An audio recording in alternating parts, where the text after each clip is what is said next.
Congratulations on the golf game, sir. Oh, thank you. It was a lot of fun. It's good. It's been a good time. And we learned a lot. We're doing pretty well, I think, with Russia. And we'll see if we have something to announce maybe by Tuesday. I'll be speaking to President Putin on Tuesday. And a lot of work's been done over the weekend. We want to see if we can bring that war to an end. Maybe we can, maybe we can't, but I think we have a very good chance. What sort of concessions will you be seeking to have Putin make to get a deal done? Well, I think we'll, be talking about land. It's a lot of land. It's a lot different than it was before the wars, And we'll be talking about land. We'll be talking about power plants. Because that's up, that's a big question. But I think we have a lot of it already discussed very much by both sides. You'll ask him. Ukraine and Russia. You'll ask him. We're already talking about that, dividing up certain assets. Yeah, and they've been working on that.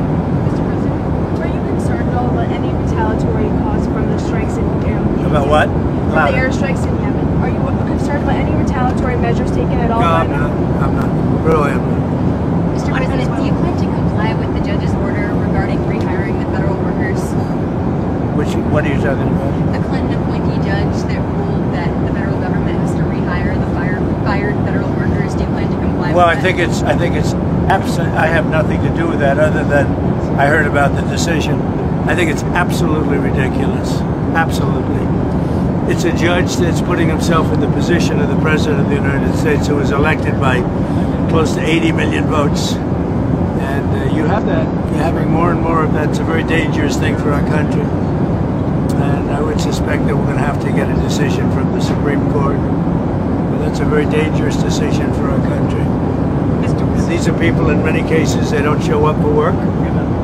Nobody even knows if they exist. And a judge wants us to pay them even if they don't know they exist. If they exist. And I don't think that's going to be happening, but we'll have to see. I don't know. You have to speak to the lawyers about that.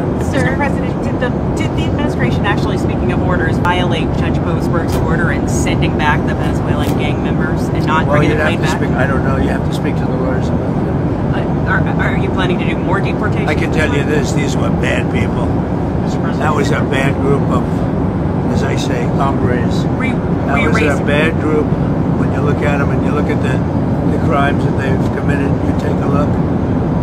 You don't get any tougher, you don't get worse than that. You understand that. So. But you'd have to ask the lawyers, yeah. Sir, there's been some criticism that the Alien Enemies Act has only been invoked 3 other times. They were all during times of war. Do you feel that you're using it appropriately right now? Well, this is a time of war because Biden allowed millions of people, many of them criminals, many of them at the highest level. They emptied jails out. Other nations emptied their jails into the United States. That's an invasion. And these are criminals, many, many criminals. Murderers, drug dealers at the highest level, drug lords, people from mental institutions. That's an invasion. They invaded our country. So this isn't, in that sense, this is war. In many respects, it's more dangerous than war because, in war they have uniforms. You know who you're shooting at. You know who you're going after. These are people that came out. They're walking our streets. We have thousands of murderers that Biden and his incompetency, first of all, he's grossly incompetent, but that Biden and his people and his probably auto pen, it looked like we had an auto pen for a president, and we would have been better off if we had probably. But it looks to me like, that's a big subject. I'm sure you won't ask about that, but the whole subject of auto pen, did he know what he was doing? Did he authorize it? Or is this somebody in an office, maybe a radical left lunatic, just signing whatever that person wants? That's not what it's all about. I never use it. I mean, we may use it as an example to send some young person a letter because it's nice, we get thousands and thousands of letters and letters of support for young people, for people that aren't feeling well, etc. But to sign pardons and all of the things that he signed with an auto pen is disgraceful. Mr. President, as markets and consumers continue reacting to tariffs, as markets and consumers react to tariffs, do you have any inclination to create exceptions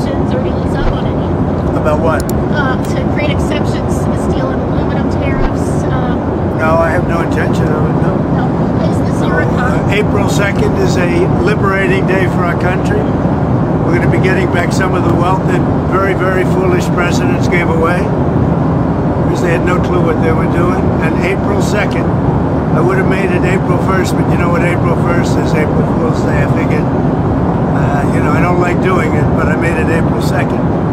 But it's a liberation day for our country because we're going to be getting back a lot of the wealth that we so foolishly gave up to other countries, including friend and foe. Yes, go ahead. You've talked about the hangover from the Biden economy. Is this your economy now? Certain things are. Certainly tariffs are, which we've already taken in billions of dollars. You know, we've taken in already billions of dollars, and we haven't even really started the program other than certain areas, certain pinpointed areas, as you know. Many billions of dollars have already come into our country. The big money is coming in on April 2nd, from April 2nd. But I will tell you what is smart. When I took it over, eggs were through the roof, and now eggs are down 35% over a short period of time. And other things, fuel, gasoline, energy is down, way down. Oil is down to $65 a barrel. It was $82 a barrel. And when energy comes down, pricing is going to come down. Prices for groceries, etc., are going to come down. So yeah, I think we're setting a good table.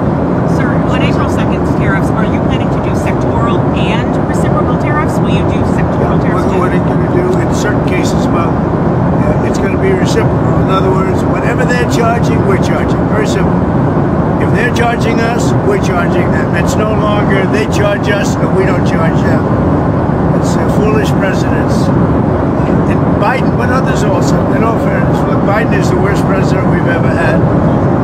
He made Jimmy Carter look like a good president. But on this, a lot of other presidents were guilty also. Some very good presidents were guilty. They charge us and we charge them. Then in addition to that, on autos, on steel, on aluminum, we're going to have some additional tariffs. Mr. President? Yeah. To follow up on the Biden auto pen, are those executive orders, those pardons from the former president now null and void? Well, I think so. It's not my decision. That'll be up to a court. But I would say that they're null and void because I'm sure Biden didn't have any idea that it was taking place. And somebody was using an auto pen to sign off and to give pardons to, as an example, just one example, but the J6 Unselect Committee. They gave, think of it, they gave pardons with an auto pen. I don't think Biden knew anything about it. And what they did is they deleted and destroyed all of the information that took them over a year to get. And the reason they did that is because the information was very incriminating about them. Like Nancy Pelosi, it was determined conclusively that she knew about 10,000 soldiers and turned it down. And if we used 500 soldiers, you would have had no problem, let alone 10,000. The young lady that said that I grabbed these powerful young Secret Service agents by the neck, okay? You know that was a big hoax. It was a lie. And she admitted it. And they deleted everything. So, you know, what they did is criminal. I think we're about to land, everybody. Okay? Have a good time. We'll see you very soon. Are you going to the Kennedy Center tomorrow? I am. I'll see you at the Kennedy Center. You know, we have to straighten it out. It's not a good situation, like everything else in this country. Do you worry because Vice President Vance was moved there a couple days ago? No. You may be And he's doing a great job. He's doing a great job. Thank you, everybody. Thank you.